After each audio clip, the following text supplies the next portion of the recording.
build its latest red-blooded creation, Ferrari first ruined a perfectly good car.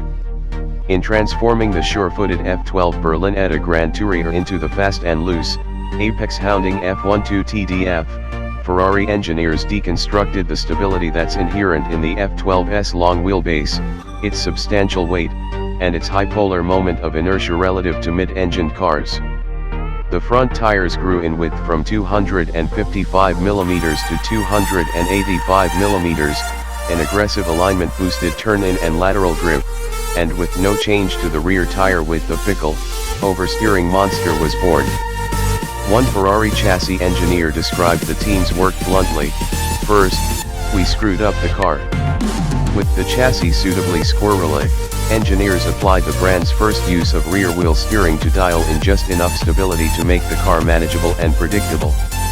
Ferrari calls the resulting package Passo Corto Virtual, or virtual short wheelbase, and it shrinks the F12tdf's 107.1-inch wheelbase and 3,600-pound curb weight to Miata-like sensations. Okay, maybe the F12tdf doesn't drive quite that small and nimble, but it more than compensates with the uncanny precision that $490,000 buys. Virtual short wheelbase, real-world awesome. The F12tdf worms its way into your psyche with delicate, light steering that is direct, immediate, and unforgiving. Spin the steering wheel too fast or too far and the rear responds just the same, rotating too fast or too far. Get it right, though, and the car darts where you look with the rear tires faithfully following the front end in a tight, tidy arc. It's ironic that the steering feels like the most special of the F12tdf's specialties, because while Ferrari massaged the F12's engine, transmission, suspension, brakes, and aerodynamics for the F12tdf program, the hydraulically assisted steering system is the one component left unchanged. The electric motors that steer the rear wheels at up to 2 degrees in either direction come from ZF, but Ferrari engineers performed all of the software calibration to ensure the system works in harmony with the electronically controlled limited slip differential, the magneto-helical shocks, the traction control, and the stability control. As you click the steering wheel mounted Magnetino drive mode selector from sport mode to race to CT off, traction control off, the car's agility swells. Neutral is the wrong word, though, because neutral implies a car that can be provoked to understeer as readily as it oversteers. The F12tdf's front tires only plow when you do something truly stupid.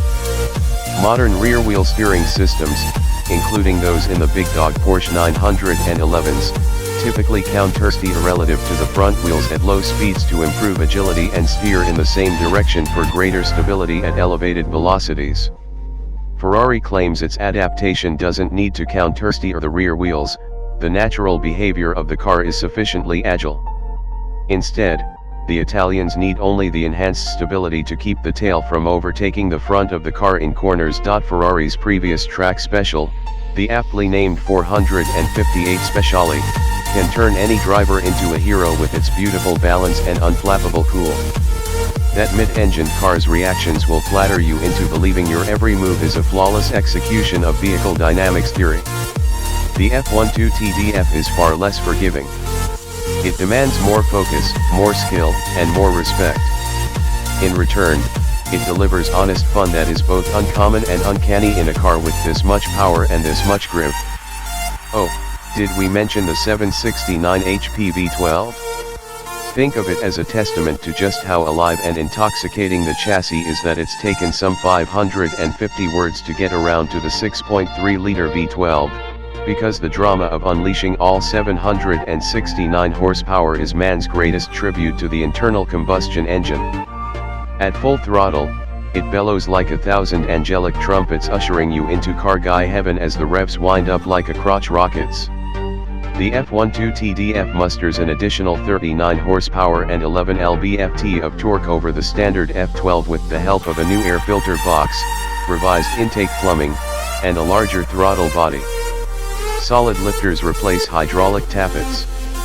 The resulting weight reduction allows Ferrari to add more valve lift to the intake cam profile and to raise the rev limiter from 8,700 rpm to 8,900 rpm. Variable length intake runners use telescoping trumpets within the intake plenum to shrink or stretch the runner length for optimized airflow. In the F12tdf, Ferrari uses just two distinct positions, short and long, but future cars may take advantage of the fact that the position of the trumpets is continuously variable between the boundary conditions. Shorter gear ratios throughout the 7-speed dual-clutch automatic transaxle are augmented with quicker shift times. We project a 2.8-second blast to 60 mph on the way to a 10.8-second assault on the quarter mile. The always-on nature of the big displacement, naturally aspirated 12-cylinder engine demands a delicate right foot on corner exit, but the pedal obliges with long, linear travel.